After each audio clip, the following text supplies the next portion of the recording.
Suhoor, there you go. See, they're already worried about food already. Anything else? So we've got Tarawih and fasting so far. Reciting of the Quran. Reciting of the Quran. Okay, but we recite that all year, don't we? Yeah. Okay, let's have a look anyway. So we got song fasting. This is the main act of worship we associate in the month of Ramadan. Now, where is the command for fasting? Again, we look in Surah Al-Baqarah.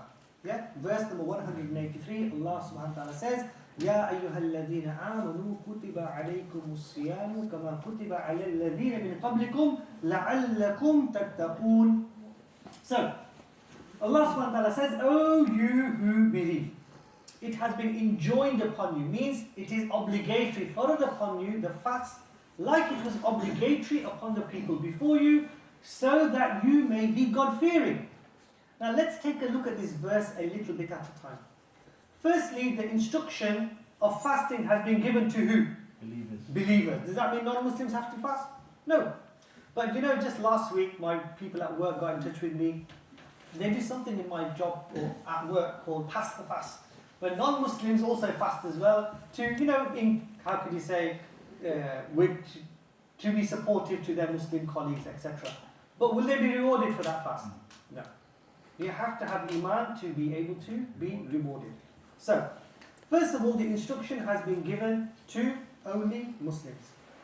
Also, Allah subhanahu wa ta'ala has used the word kutiba, written, means obligatory, compulsory. It is not optional. Therefore, we know fasting is farad. Yeah? Okay. Now, pillars of Islam. Let's have a look. Again, if you look at the pillars of Islam, very, very detailed, very, very famous hadith where Rasulullah sallallahu alaihi wasallam mentions Bunya al-Islamu ala khamsin, that the foundations of Islam are on 5 things. Yeah? What does he say? Shahadati Allah ilaha illallah wa anna Muhammadur abduhu wa rasuluhu wa iqam as-salah wa ita'i zakat wa hajjul bayt wa sawmi Ramadan. To bear witness that there is no God